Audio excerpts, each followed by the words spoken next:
आज की top 10 series कक्षा में मैं आपके लिए लेकर आया हूं विराम चिन्ह से संबंधित प्रश्न। 10 प्रश्न है मात्र, फटाफट देख लेते हैं। चलिए, 11वां प्रश्न हमें कहता है कि इनमें से वर्जन चिन्ह कौन सा है। वर्जन चिन्ह किसको कहते हैं? जहां हम कोई वाक्य लिखते हैं और लिखते समय उसका कोई हिस्सा छोड़ देते हैं और वहां डॉट डॉट डॉट लगा देते हैं, तो वह चिन्ह प्रयोग में लेते हैं, तो उसका नाम होता है विद्यार्थियों वर्जन चिन्ह। और उसको हम लोभ सूचक चिन्ह भी कहते हैं। बातें ध्यान से सुने।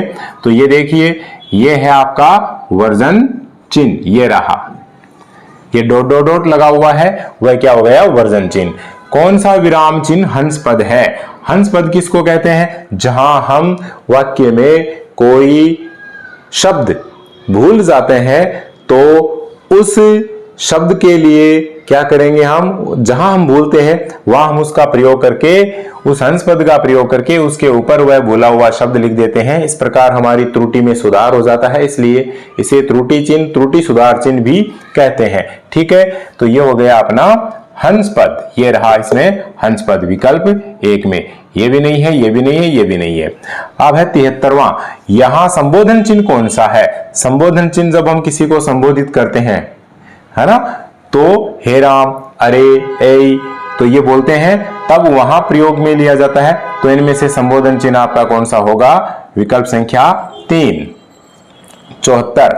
उक्त में अल्प विराम कौन सा है? देखो, अल्प विराम कौन सा है? अल्प विराम का मतलब होता है कि जहां वाक्य में हम थोड़ा सा रुकते हैं, वह हमें रुकने का संकेत करता है, तो वह विराम चिन्ह कौन सा होता है?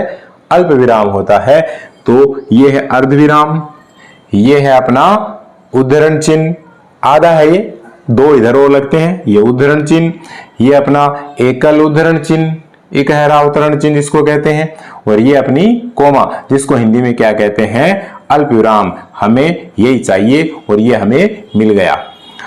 75 पर कहता है कि इनमें से उद्धरण चिन्ह कौन सा है? उद्धरण चिन्ह मतलब किसी के कथन को ज्यों का त्यों उद्धृत कर दें, तो उस कथन के दोनों तरफ जिस चिन्ह का प्रयोग किया जाए वह उद्धरण चिन्ह या अवतरण चिन्ह होता है।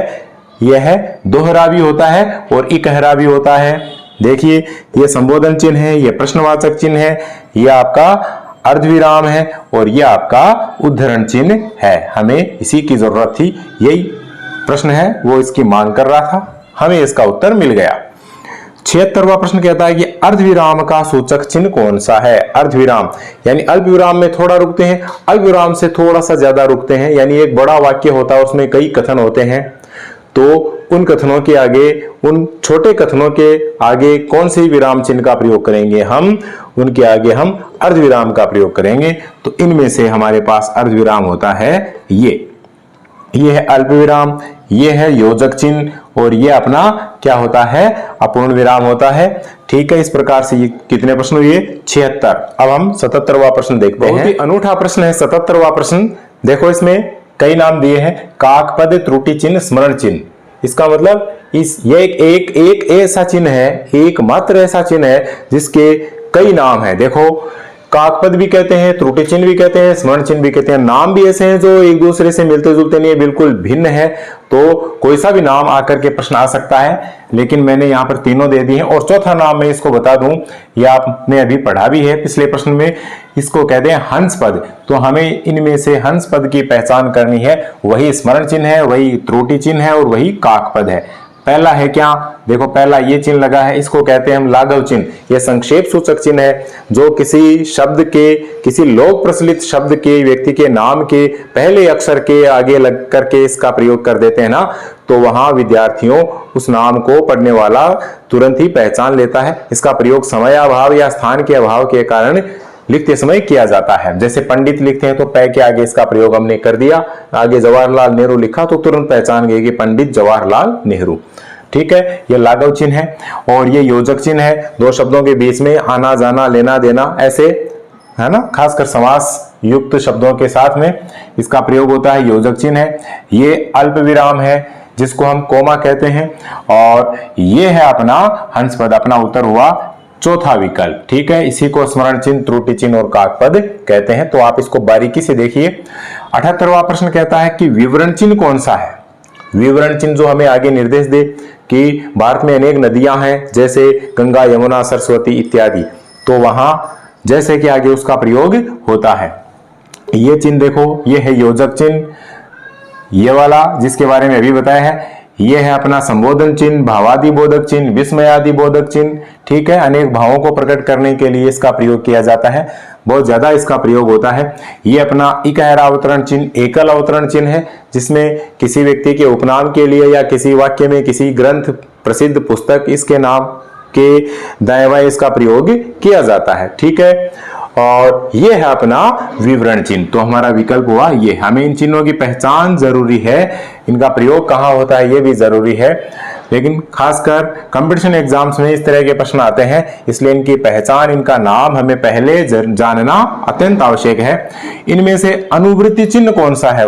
79 का प्रश्न कहता है अनुवृत्ति चिन्ह। पहले तो ये देखो अनुवृत्ति कहाँ काम में लिया जाता है, ये शब्द, इसका अर्थ क्या होता है?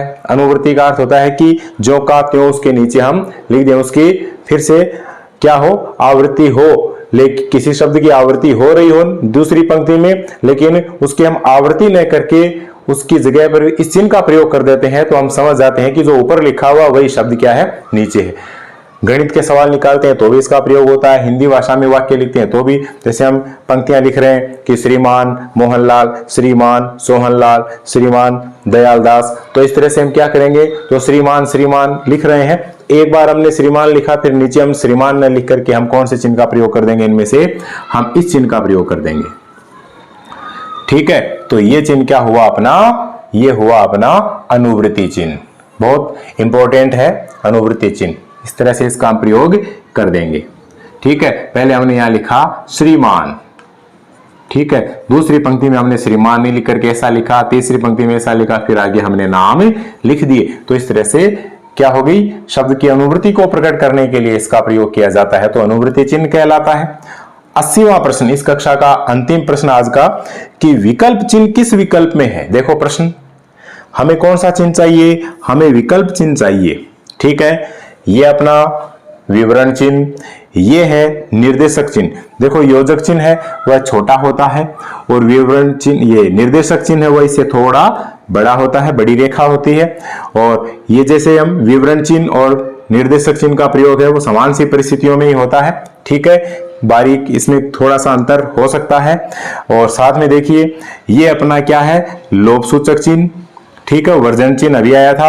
और ये है अपना विकल्प चिन्ह, इसका प्रयोग हम कहां करते हैं, जब कोई वाक्य आया और उसके सामने उत्तर आए उसके दो, सत्य असत्य, बहुविकल्पात्मक प्रश्न आए कि भारत के उत्तर में कश्मीर है ना, कथन सामने आ गया सत्य या असत्य, तो यहां इसका प्रयोग किया जाता है। जैसे हमने लगाया सत्य या असत्य, तो ये या का काम करता है, ये किसका काम करता है, ये या का काम करता है कि दोनों में से एक सही। ठीक है, यहां भी होता है। और एक देखो मैंने अभी यहां किया है कि इसको काकपद या त्रुटि चिन्ह या स्मरण चिन्ह भी कहते हैं, तो दोनों में से एक के लिए भी आता है और सबके साथ के लिए भी आता है, लेकिन ये या का काम करता है, नाम अलग अलग का बोध कराता है। तो अनेक विकल्पों का बोध कराने के कारण इसको क्या कहते हैं, विकल्प चिन्ह कहते हैं। ये जो इस तरह की क्या है, तिरछी रेखा है, इसको विकल्प चिन्ह कहते हैं, याद रखना है। इस तरह से अपने 80 प्रश्न होते हैं, इनको आप ध्यान से देखिए, शेयर कीजिए, लाइक कीजिए और सब्सक्राइब अभी कर दीजिए बस। ठीक है, ताकि हम बने रहें, मेरा हौसला बुलंद रहे और आपकी लगातार तैयारी रहे। इसी आशा और विश्वास के साथ लाइक करते हुए फिर मिलते हैं। जय भारत, जय हिंद।